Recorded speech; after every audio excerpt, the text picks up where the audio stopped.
As we all know, all children are different.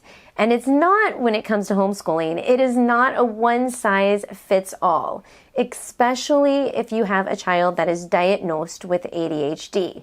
Now, whether or not they're officially diagnosed with ADHD, you may notice that there are some symptoms that you see that are similar to ADHD. So in this video, in this talk, I'm going to share with you some tips, some ideas when it comes to planning and scheduling for the child with these symptoms and with ADHD. My name is Leilani. I am a homeschool mom to 4 kids. I've been doing this for 11 years, and prior to that, I was a former public and private school teacher. I do have my teaching certificate still, and that is great because in the state of Florida, I'm able to do homeschool evaluations, be that middleman, so to speak, between the homeschool family and the state. It's a legal requirement. It's great because I get to see lots of families, lots of kids, and encourage them as they're going through this journey. And I do see a lot of kids with disabilities, with ADHD, autism, Down syndrome, you name it, because special needs is definitely where my heart is. Now, ADHD is something that I have worked with through the school system. It is also inside of my home, and I myself do have ADHD. So it's something that I'm quite familiar with, and you may find if you yourself have ADHD, some of these planning and scheduling tips might actually help you. I know that I'm going to be directing it for the child and how you can plan for them, but like I said, you might find that they help you as well. So the first thing I want to address is, what is ADHD? Now, ADHD is an acronym that stands for Attention Deficit Hyperactivity Disorder. And within that disorder, they have 3 categories. Now, ADHD actually affects the frontal lobe, this thing right here. And it is a neurodevelopmental disorder that can affect teens, it can affect children, it can affect adults, it can pretty much affect anyone. Some of the things you may notice in a person that has ADHD is they may have low levels of dopamine because, like I said, it is affecting this area of the brain, the frontal lobe, and the brain doesn't function properly. And so one of the results is low dopamine levels. Now, dopamine is a really important neurotransmitter that your body creates. And dopamine actually helps out with regulating emotions, helps someone with focus. So as you can see, someone who has ADHD, those things they're not in sync, so to speak. There are other things involved as well, and I'll try to touch on those as we go through, but let me first talk about the 3 different categories within the ADHD spectrum, so to speak. They're inattention, hyperactivity, and impulsivity. Now, before I go into more details about those 3 categories, I want to talk about the definition of focus and attention. So focus is the act or power or ability to think, watch, or listen to something. We focus in on doing our schoolwork. We focus in on music. We focus in on watching television. We focus when we're cooking, when we're writing, when we're drawing. Attention is how you attend to the activity, how you concentrate. So make sure you know there's a difference between those words. I wanted to define them up front. So as we go and describe each of those 3 categories that I just mentioned, I'm going to use those words, and knowing the difference between those 2 will kind of help you understand a little bit more, hopefully. So let's look at inattention. So someone within this category, they're going to make careless mistakes and lacks attention to detail, has difficulty paying attention to tasks, seems to not listen when spoken to directly, fails to follow through on instructions, chores, or duties within the workplace or school or within the home. They have a difficulty organizing tasks and activities. They avoid, dislike, or is reluctant to participate in tasks requiring sustained mental effort. For example, sitting in a long lecture, taking notes, paying attention, that is something that may be very difficult for them. Loses things necessary for task or activity, or just loses things in general. Easily distracted by other things, included unrelating thoughts that could be sounds, noise, lights, all those things. And they're forgetful in daily activities. Now, someone with hyperactivity or impulsive, those are very similar, but they're going to have some of these behaviors. Fidgets with or taps hands and feet or squirms in their seat, leaves their seat when remaining seated is expected, runs or climbs where it's inappropriate or feels restless. In adults, it may be limited to feeling restless. They may not necessarily get up and and climb on the sofa and the walls. Kids do that. Adults, not necessarily. I said not necessarily because it does happen. I can speak for myself because I know that if I'm forced to sit in a long lecture where I'm not actively involved, I'm going to find a way to get up and walk around and use the bathroom multiple times. I can't just, I get restless. I don't climb walls. Unable to participate in leisure activities quietly, acts as if they're on the go or driven by a motor. They talk a lot. They blurt out an answer before a question has been fully asked. They have difficulty waiting his or her turn and interrupts or intrudes on others. So it can affect all areas of a person or child's life, whether it's their friendships that they have with other people. They may have a lack of empathy. They may not pay attention. They may not give eye contact. They may constantly look like they're thinking about something else while the other person is talking, then the other person's offended. So it can really affect people skills. And the same is true in a professional environment. If they're working with, a group of people and they show that lack of empathy, lack of 100% attention, the other people feel offended, and it doesn't work out too well when that happens. It can also affect education and how they learn. Obviously, they don't pay attention that well. There's a lack of attention span, so to speak. So with all these symptoms, whether it's having a lot of anxiety, interrupting people, talking all the time, not listening, not showing empathy, losing things, scattering papers all over the place, procrastination, because that's a really big one that happens. They don't want to do something, they can't focus on it, so they just kind of brush it off, and then before they know it, they've procrastinated enough. Procrastination's a big one, pretty big habit that you don't want to be in. So what do we do? What do we do with all these symptoms? How can we make accommodations in our home to not be a stumbling block for them? First, there are some external things that you as a parent can control and get them in the habit of doing. I'm going to start with nutrition, all right? We all know that sugar, anything that has a lot of sugar, is going to have some ups and downs and crashes. And a child that has ADHD, it's going to really affect their emotions. They're going to go up higher, they're going to go crash lower, their emotions are going to be all out of whack. And for someone whose brain does not regulate emotions the way that others do, this can definitely be a stumbling block. So cutting out those complex sugars, not necessarily fruits. Fruits are great, but the complex sugars. And you also want to make sure when it comes to eating that they're not going a really long period of time without eating, because we're going to have some blood sugar issues happening possibly. Also, when it comes to supplements. Now, people who have ADHD don't always absorb all the nutrients that they need. So there are some products out there. You can look them up. You can do some research. But there are products out there that are geared specifically to children and people that have ADHD that will give them the correct dosage of nutrients and vitamins in order to help them function. I know for right off the top of my head, B12 is one that's really important to help. Healthy fats are a big thing. Those healthy fats are going to help with the development of the brain. Some healthy fats, of course, include fish. You want to get the good, healthy fish. Cod liver oil, some people like to use that as a supplement. Avocados, love avocados. Nuts, those are great, healthy, good for you fats. Sleep. We all need sleep. We forget we need sleep. So having a regular bedtime for your child is a great idea, definitely. And you want to make sure that they're getting their full night's sleep, that they're not staying up late, waking up early. You want that full 8, 9, 10 hours of sleep that they need for their age. Now, kids with ADHD do tend to have a lot of stress. They have more stress than you would possibly expect. So there's a lot of things that you can do to help manage stress. One is by creating some kind of routine or schedule in their life. And so we're going to spend some time looking at this right now. I've actually been working with a family coach to kind of help us work through some schedules. We've discussed ADHD to full extent, and we've been doing this for quite some time, developing a schedule and a plan. See, now we're in the meat of this conversation. So first, let me define schedules.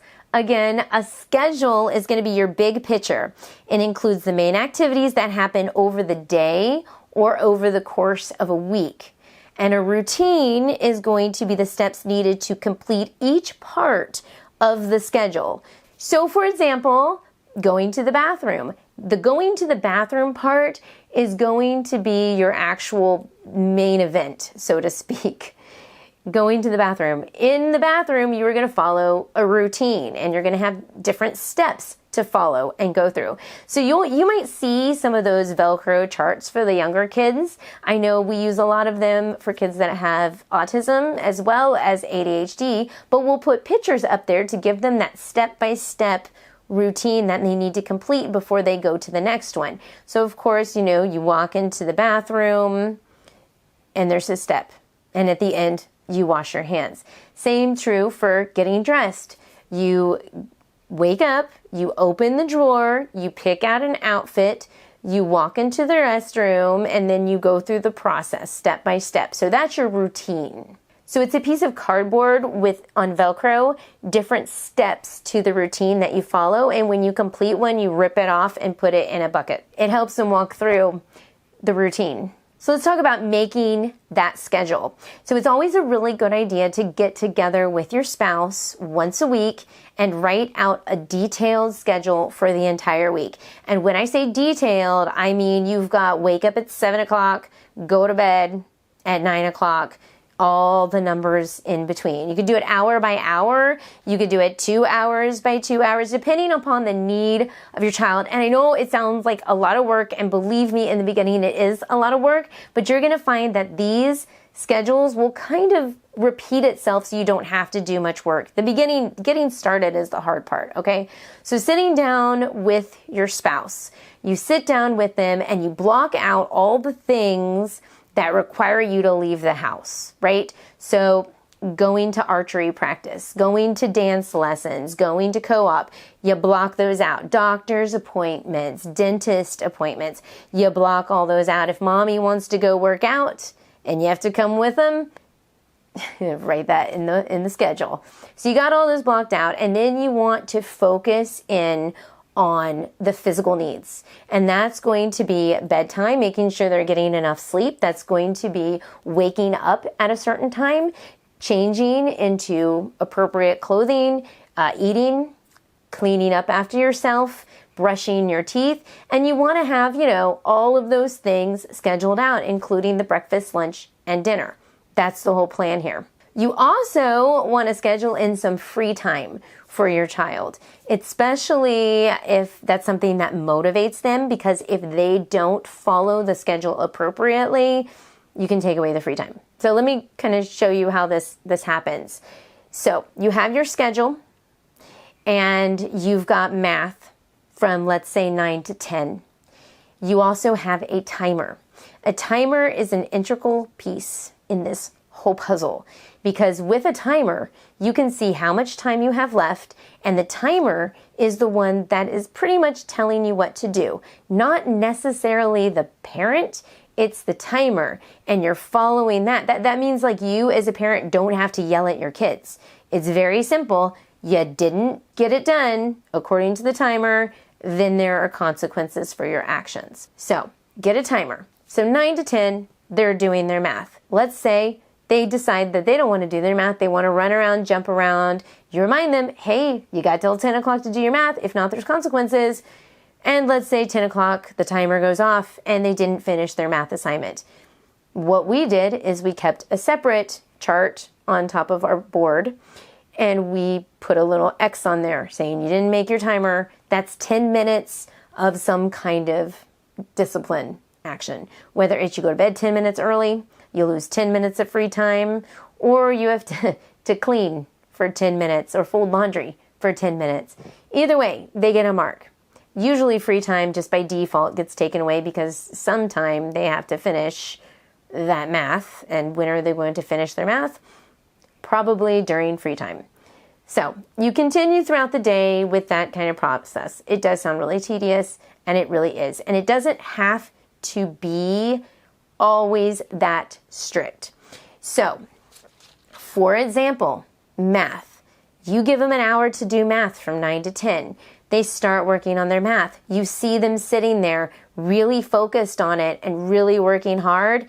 However, they still don't make the timer. And you know they've been working hard. And when you glance at their math, you realize it's not easy. So at that point, you can kind of be flexible and say, you know what, I get what's going on. Why don't you take a break from math? We'll move to the next activity, but we're not going to punish you for that because you did really work hard. In fact, we're going to reward you for working so hard on something so difficult. So that's something you can do. The idea is there is flexibility within the schedule. And of course, the more you do it, the more you kind of can adapt to that. And after a period of time, you're going to find that math happens from 9 to 10, and that's in your mind every day, 9 to 10 math, 9 to 10 math, etc. Following week, it's always 9 to 10. And they're naturally just going to pull out their math book first. That's kind of the goal. It's now a routine. You're also going to find with doing a schedule like this is you're going to have a whole bunch more free time for you as a parent to spend time with your kids doing stuff you enjoy. Because a lot of us know that we do, if we don't have a schedule, we spend a lot of time yelling at our kids to get back on task because they don't have anything keeping them accountable except for you telling them to do something. So it turns into like this whole screaming, yelling thing. And we want to avoid that as much as possible. What they really get mad at is the timer and the schedule. Or they take responsibility of their actions. They realize that it was pretty much their fault for not paying attention when they should have been paying attention at that time. I know there are a lot of philosophies out there about letting your kids run around and do whatever they want. That's why when you write the schedule in those free times, those outdoor times, those play times. And exercise, by the way, is huge for ADHD and posture, engaging muscles. There's something about getting that oxygen flowing that helps them focus more. So scheduling in outside time, jumping on the trampoline for 30 minutes before you start schoolwork, going out. You could start schoolwork at 10 o'clock if you want to, but have them go outside for an hour and explore on their own. Run around, get them involved with archery or running club or something like that where they're active in something. And the thing that's nice about homeschooling is you can design your schedule however you want. It's up to you. But with schedules, let me tell you, I was not a believer in the beginning and I fought it hard because I like freedom. I love it. But when I realized within that schedule, within those boundaries, I found more freedom, if that makes any sense. Why? Because I wasn't stressed out and yelling. I noticed that they followed the routine, and I also noticed that we had more free time to do together, and we got along better. Weirdest thing, but it worked. And they're actually more accountable for their actions now, too. We have long talks about this. Another thing you may want to schedule in is some silent time. Because with ADHD, their brains get a little bit overworked with all the busyness. Sometimes, like after lunch, you want to schedule in a silent time. Now, that's just a suggestion, but it's one that you should highly consider. You also want to try and avoid triggers on purpose. You know your kids. You know what triggers them. You know what drives them crazy. So find ways to avoid those triggers. One of the big triggers with ADHD is not knowing what's going on and what's going to be required of them that day. So having a schedule in front of them makes them go, oh, this is what I have to do. Now I don't have to stress out as much because I know what I'm responsible for. And that actually shows your responsibility as a good teacher, good parent, giving something to them that they actually need to help them manage their stress. So I want to address this idea of videos and YouTube and cartoons and all those things. All right, there's a lot of debate out there on whether or not you use them, whether you know, what you're doing with them, having them sitting in front of the television, playing video games. There's a lot of discussion out there. But for kids that have ADHD, it's not really a good thing. But of course, you may say, my kid really focuses when they play video games. But see, here's what's happening. It's a reward system. Every 30 seconds or so, they're getting some kind of reward, which causes them to go back and keep doing it. They're being fulfilled every 30 seconds. So it's like these little short rewards No long-term rewards, but short little rewards when they're playing video games and watching television, especially if television switches views really quickly. That's actually a technique that a lot of people use to keep your attention because it's a form of a reward.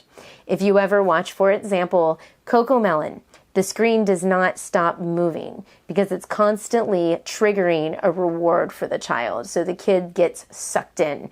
That's why Cocomelon can be so addictive to kids. A lot of us don't realize. Go ahead, look at Cocomelon and count how many times the screen stays still.